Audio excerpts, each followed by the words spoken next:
గజం కేవలం 500 రూపాయలతో 1210 గజాల భూమి కేవలం 6 లక్షలు మాత్రమే. నమస్కారం శ్రీ ఆచార్య అనంతకృష్ణ స్వామి గారు. నమస్కారం. సో చాలామంది అండి మనీకి సంబంధించినటువంటి విషయాల్లో మీరు చెప్పిన సబ్జెక్ట్లో, అది మోటివేషన్ వైజ్ కానివ్వండి, మెడిటేషన్ వైజ్ కానివ్వండి, లేదా సబ్జెక్ట్లో మీరు చెప్పినటువంటి కొన్ని కీ పాయింట్స్ ఉంటాయి చూసారా, అవి చాలా ఈజీ అయిపోవటం వల్ల సబ్జెక్ట్ని అంతే బాగా రిసీవ్ చేసుకోవటం జరిగింది.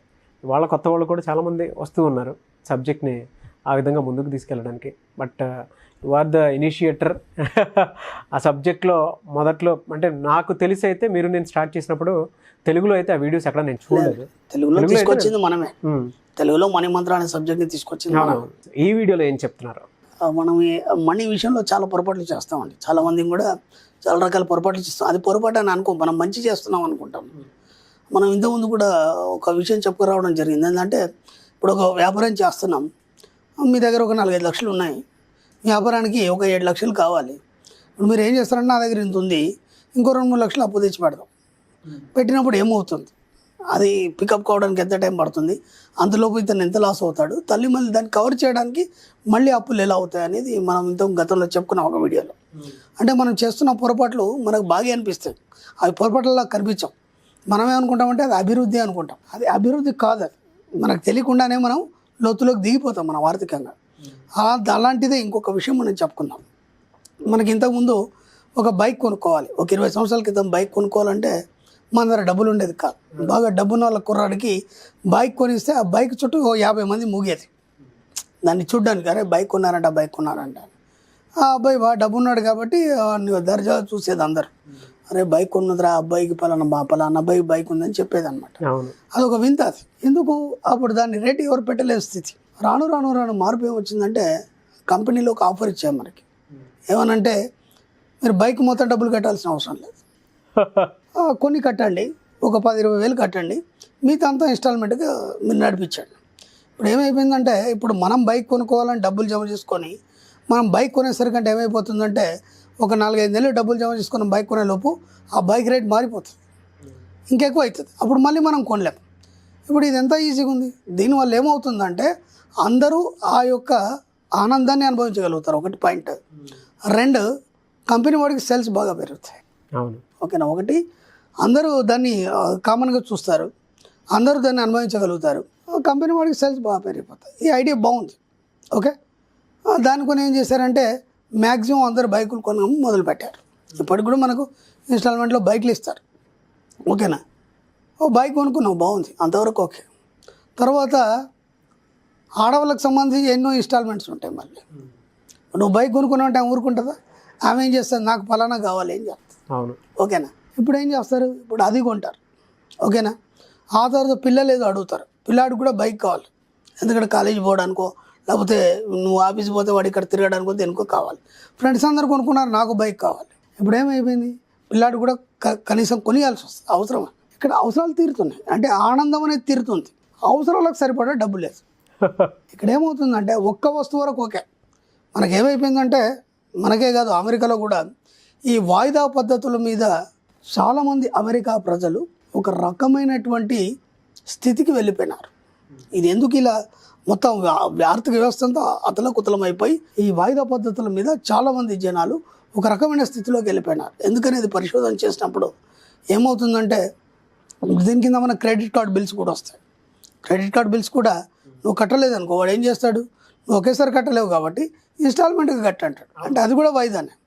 నేను స్టార్టింగ్ నుంచి చెప్తున్నాను, మన సబ్జెక్ట్లో క్రెడిట్ లేదు, అప్పు లేదు. ఓకే, 2 ఇన్స్టాల్మెంట్ లేదు, 3 స్కీమ్లు లేవు, 4 లాటరీ పద్ధతులు లేవు. ఇవన్నీ ఏమి లేవు మన సబ్జెక్టులో. ఎందుకంటే నువ్వు ఎంతైతే దానికి అలవాటు పడతావో నీ యొక్క జీవితం అటువైపు తీసుకెళ్తావు. ఇప్పుడు ఏమైంది, నీకు వచ్చేది 50,000 శాలరీ. ఆ 50,000 శాలరీలో 4 ఇన్స్టాల్మెంట్లు కట్టాలి. 4 ఇన్స్టాల్మెంట్ యావరేజ్గా ఒక 3,000 వేసుకోండి, 4,12,000 పోయింది. అప్పటికే నీకు ఇంకా మళ్ళీ ఇవి కాకుండా నీ పర్సనల్గా చిట్టీలు అని ఫైనాన్స్లో అవన్నీ ఉంటాయి, అవి కట్టాలి. వీటితో పాటు నీ రెంట్ మళ్ళీ మంత్ మొత్తం నడవాలి. ఇప్పుడు నీకు ఎంత బర్డన్ అయింది, కాబట్టి ఇక్కడ ఏం చేస్తామంటే, ఒకటి పెట్టుకో ఇన్స్టాల్మెంట్, ఏదో ఒకటి. అంటే నీ మీద బర్డన్ పడద్దు. మనం ఏమనుకుంటామంటే, ఏముంది 2-3 వేలే కదా కట్టేద్దాం, ఏదో ఒకటి అడ్జస్ట్ చేసి కట్టేద్దాం. ఫస్ట్ అది బాగానే అనిపిస్తుంది స్టార్టింగ్లో, తర్వాత ఇంకోటి ఇంట్లో ఒక 5-6 వస్తువులు జామ్ అయిపోతాయి. ఒక గ్రైండర్ అనుకోండి, ఒక మిక్సీ అనుకోండి, ఏదైనా కావచ్చు. అవన్నీ ఇన్స్టాల్మెంట్లో వస్తున్నాయి మనకి. ఇప్పుడు ఎక్కడైనా అందరూ ఇన్స్టాల్మెంట్ మెథడ్ అనేది బాగా పెట్టారు, ఎందుకంటే వాళ్ళకి సేల్స్ కావాలి. కంపెనీ వాళ్ళు ఆలోచిస్తున్నారు, బాగానే ఉంది. వస్తువుల్ని అందరికీ అందుబాటులో తేవాలి, ఇది బాగుంది. అందరూ దాన్ని అనుభవించాలి ఆనందాన్ని, అంతవరకు ఓకే. కానీ ఇప్పుడు ఆనందమో ఏమైపోతుంది, విషాదం అవుతుంది. అది ఎవరు కొని తెచ్చుకుంటున్నారు, మీరే కొని తెచ్చుకుంటున్నారు. అంటే ఎంతవరకు స్వీకరించాలి అంతవరకు మాత్రమే మీరు స్వీకరించాలి. ఒక్క అడుగు మీదకి వేసారనుకోండి, అప్పుడు ఏమైపోతుంది, ఆనందం కాస్త విషాదం అయిపోతుంది. ఇప్పుడు ఆ కట్టలేని పరిస్థితిలో మీరు ఎంత కొట్టుమిట్టాడతారంటే, కట్టకపోతే వాడు వచ్చి వస్తువులు లాక్కెళ్తే ఎంత క్షేమం, మీ చుట్టుపక్కల వాళ్ళ దగ్గర, మీ ఫ్యామిలీ దగ్గర ఎంత క్షేమం. 2, ఆ కట్టడానికి మళ్ళీ మీరేం చేస్తారంటే ఇంకా అప్పులు చేయడం జరుగుతుంది. ఇప్పుడు ఇదే అప్పు అంటే అది కట్టడానికి మళ్ళీ అప్పులు చేయడం. ఇక మీరు ఈ అప్పుల ఊబిలోంచి బయట ఎప్పుడు పడతారు. మన సబ్జెక్ట్లో మనం ఇప్పుడు దాదాపు ఒక 450 వీడియోల దగ్గరకు వచ్చాం. ఎప్పటి నుంచో మనం ఇదే చెప్పుకుంటున్నాం. మన సబ్జెక్ట్లో అప్పులు అనేది లేదు, 1. 2, మన సబ్జెక్ట్లో వీటి గురించి చెప్పట్లేదు. మనం ఏం చెప్తున్నాం, డబ్బు సంపద ఐశ్వర్యం గురించి చెప్తున్నాం. అవి 3 మాత్రమే మన మైండ్లో ఉంటాయి. అవి ఉన్నప్పుడు నీకు మళ్ళీ అప్పు అనేది రాదు. కానీ ఇంత చెప్తున్నా ఏమనుకుంటున్నారంటే, అందరు అదే అనుకొని మళ్ళీ ఆ ఇన్స్టాల్మెంట్ పద్ధతుల్లో మొత్తం ఒక 4-5 వస్తువులు తీసేసుకొని దాంట్లో ఇరుక్కుపోయి మళ్ళీ ఆర్థిక ఇబ్బందులు పడుతున్నారు. ఇప్పుడు మీరు ఎన్నిసార్లు ఈ సబ్జెక్టు మీరు ప్రాక్టీస్ చేసినా, ఎన్ని క్లాస్లోకి వచ్చినా, మళ్ళీ మీరు చేసేది మాత్రం అలాగే చేస్తే మీకు ఈ సబ్జెక్టు మీనింగ్ ఏముంది ఇంకా. కాబట్టి సబ్జెక్టు పట్టుకున్నారా, వాటి జోలికి పోకండి, ఓకేనా. మన సబ్జెక్ట్లో కొన్ని రూల్స్ చెప్పుకున్నాం, మనం గతంలో కూడా ఎన్నో రూల్స్ చెప్పుకున్నాం. ఈ సబ్జెక్ట్లోకి రావాలంటే ఈ రూల్స్ ఖచ్చితంగా పాటించాలి. స్టార్టింగ్లో ఎన్నోసార్లు చెప్పాను, అప్పులు ఎలా తీసేయాలి సింపుల్గా మీరు చెప్పండి. అప్పులేని జీవితాన్ని నేను ఆనందంగా గడుపుతున్నందుకు విశ్వానికి కృతజ్ఞతలు. ఏనాడు మీకు ఈ ఆలోచన రాలేదు, ఇది చెప్పాలని అనిపించలేదు, ఇలా చెప్పాలని చెప్పేవాడు లేడు మనకి. అవును, అర్థమైందా. ఇప్పుడు ఏమన్నా ఉంటాయి ఇంక మనకి శ్లోకాలు స్తోత్రాలు ఉన్నాయి, అవి మనకి ఎక్కడైనా దొరుకుతాయి. ఎవరో పెద్దలు చెప్పింది మనం వింటాం, వాటిని మనం పాటిస్తాం, ఎప్పటి నుంచో వాటిని వింటున్నాం. వాటన్నిటిపైన అవగాహన ఉంది మనకి, ఎందుకంటే అవన్నీ చిన్నప్పటి నుంచి వింటున్నాం, మన పూర్వీకుల నుంచి వింటున్నాం, అలాగే పెద్దల నుంచి వింటున్నాం, సమాజం నుంచి వింటున్నాం. ఇది ఎవరు చెప్పేవారు లేరు సబ్జెక్ట్, అవునా కదా. ఇప్పుడు ఏమైపోతుందంటే ఇదంతా కొత్తగా అనిపించినా పాటించడానికి చాలా టైం తీసుకుంటుంది. ఎందుకంటే దీంట్లోకి రావాలి మనిషి, అంటే ఇతను ఏదో ఒకటి కోరుకోవాలి. నేను ఖచ్చితంగా డబ్బు సంపద ఐశ్వర్యంతో ఆనందం గడపదలుచుకున్నాను అని నువ్వు డిసైడ్ అయితేనే ఈ సబ్జెక్ట్లోకి వస్తావు, లేకపోతే రావు. ఎన్ని ప్రయత్నాలు చేసినా, ఎన్ని వీడియోలు విన్నా, నువ్వు డిసైడ్ కానంత మటుకు రాలేవు. గుర్రాన్ని మనం నీళ్ళ వరకే తీసుకెళ్తాం, నీళ్ళు తాగించలేము. కాబట్టి అది తాగాలనుకున్నప్పుడు తాగుతారు. Open fact. కాబట్టి నేను మన క్లాసుల విషయంలో కూడా నేను అదే చెప్తాను, ఎవరిని మనం రమ్మని బలవంతం పెట్టేది లేదు. వాళ్ళు అనుకున్నప్పుడు వాళ్ళే వస్తారు, అప్పుడు మనం చెప్పే అవసరం లేదు. కాబట్టి ఇన్ని రోజుల నుంచి మనం ఇన్ని వీడియోలు విన్నాం, మీ సబ్జెక్ట్ గురించి విన్నాం. కనీసం ఇటువైపు ఒకసారి ప్రయత్నం చేయండి. ఎందుకంటే నేను ఒక్కరిని చెప్పేది కాదు, దీని మీద వరల్డ్ వైడ్ సబ్జెక్ట్ ఉంది. ఒకసారి స్టడీ చేయండి, ఎంతవరకు కరెక్ట్, ఎంతవరకు వాస్తవం. దీనివల్ల మనం బయటపడగలుగుతాం. ఎందుకంటే ఇప్పటివరకు మనం ఈ యొక్క సబ్జెక్ట్లో అంటే ఈ అప్పులు ఇవన్నీ వీటిల్లో మీరు మునిగిపోయి ఉన్నారు మీ జీవితంలో. వాటి నుంచి బయటపడడానికి ఎన్నో ప్రయత్నాలు చేస్తారు, ఇప్పటికీ ఇంతవరకు కూడా పడలేకపోయినారు. దీంట్లోకి వచ్చిన తర్వాత చాలామంది జీవితాలు బాగున్నాయి. మనం ఒకసారి ట్రై చేద్దాం, వీలైతే రాచే ప్రయత్నం చేయండి. సబ్జెక్ట్లోకి రండి, క్లాస్కి కాదు.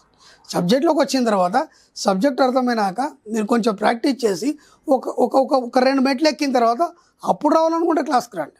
అప్పుడు ఏమవుతుంది, మీకు సబ్జెక్టు దాని పట్ల ఖచ్చితంగా మీరు రావాలి, నేను దీన్ని నేర్చుకోవాలి, నేను సాధించాలని కోరిక వచ్చినప్పుడు ఇది అర్థమవుతుంది. ఏమీ లేకుండా ఇది చేయాలంటే ఎలా చేస్తాడు మనిషి, చేయలేడు. కాబట్టి ఎంత వీలైతే అంత వాయిదా పద్ధతులు తగ్గించేసేయండి, ఓకే. మన సబ్జెక్ట్లో క్రెడిట్ లేదు కాబట్టి వాయిదా పద్ధతులు కూడా క్రెడిట్ కిందకే వస్తాయి, అప్పు కిందకే వస్తాయి. మనకు ఆ డబ్బు ఉండదు, వస్తువు ఉంటుంది. మనం ఏమనుకుంటాం, డబ్బు తీసుకుంటేనే అప్పేమో, వస్తువు కాదనుకుంటాం. అలాంటి మీ మనసును మీరే అనవసరంగా నమ్మించుకొని దాన్ని మోసం చేయకండి, ఇది కూడా అప్పు కిందనే వస్తుంది. కాబట్టి అలాంటివన్నీ పక్కన పెట్టేయండి. అవసరం ఏముంది, ఆ వస్తువు లేకపోతే పన్నాడు కదా. ఇప్పుడు మిక్సర్ గ్రైండర్ లేదు, బయట ఎన్నో ఉన్నాయి, మీకు వెళ్ళి అక్కడ పట్టించుకోవచ్చు, పెద్ద సమస్య లేదు, చాలా తక్కువ రుసుమే ఉంటుంది. దాన్ని మీతోని అయినప్పుడు మాత్రమే వస్తువులు కొనుక్కోండి. అది కూడా ఎలా కొంటారు, ఇప్పుడు మనం ఏమనుకున్నాం, ఒక సోఫా కావాలనుకున్నాం. సోఫా కావాలనుకునే సోఫాలో మనకి 10,000 నుంచి 50,000 దాకా ఉంది, ₹1,00,000 కూడా ఉంది. మీ కెపాసిటీ ఎంత అంటే ఇది బాగుంది, మంచి రేటు ఉంది, ఇవన్నీ మనకు ఆలోచనలు ఉన్నాయి. కానీ మీ కెపాసిటీ ఎంత, దానికి మీరు సరిపోతుందా? ఏదో ఈ పక్కవాడు కొన్నాడని చెప్పేసి మనం కొనేసి తీసుకొచ్చేసి ఆ ఇంట్లో పట్టకుండా మొత్తం ప్లేస్ అంతా ఆక్యుపై చేసి దాంతో ఏమైపోతుంది, మళ్ళీ ఇరికిరికే మీరు అంత పెద్ద ఆ లగ్జరీని అనుభవించలేని ఆనందం. కాబట్టి ఎంతవరకు అవసరం ఉందో అంతవరకు, అది మీ దగ్గర ఒక 50,000 ఉన్నాయంటే ఒక 10,000తో సోఫా కొనండి. అంతేగాని 50,000 పెట్టేస్తారనుకోండి, మళ్ళీ వేరే వస్తువులు కొనడానికి ఉండదు. అలాగని చెప్పేసి అప్పు చేయాల్సిన అవసరం లేదు, ఇన్స్టాల్మెంట్లో తీసుకోవాల్సిన అవసరం లేదు. వాయిదాల పద్ధతుల్లో అమెరికా ప్రజలు చాలా ఇబ్బందులు పడేది. ఇంతకుముందు ఒక రీసెర్చ్లో వాళ్ళ పరిస్థితులు ఎంత ఘోరంగా తయారంటే వాయిదాలు కట్టలేదు, అలాగే ఇన్కమ్ సోర్స్ లేదు. ఇప్పుడు ఇన్కమ్ సోర్స్ ఉంది, నువ్వు కట్టగలుగుతావు అంటే తీసుకోవడంలో ఇబ్బంది ఏం లేదు. మనం ఏమనుకుంటే నాకు 50,000 శాలరీ కదా, దానికో 3,000 దీనికో 3,000తో 12,000 కదా అనుకుంటాం. కానీ అది ఒక్కొక్క సమయంలో అనుకోని కొన్ని పరిస్థితులు వస్తాయి మనకి. వచ్చినప్పుడు ఈ అమౌంట్ అనేది వేరే దిక్కు ఖర్చు అయినప్పుడు ఇప్పుడు దీనికి అడ్జస్ట్ చేయాలన్నప్పుడు చాలా ఇబ్బంది అవుతుంది. కాబట్టి ఎంత వీలైతే అంత వాయిదా పద్ధతిలో వచ్చే వస్తువులు తగ్గించుకునే ప్రయత్నం చేయండి. 1-2 కొనుక్కోండి సరిపోతుంది. అలాగని చెప్పేసి అన్ని మొత్తం అవే నింపేశారనుకోండి, మళ్ళీ కట్టెలకి ఇబ్బందులు పడతారు. మ్యాక్సిమం ట్రై చేయండి. Thank you sir, thank you so much Shri Acharya Ananthakrishna Swami garu. Thank you అండి.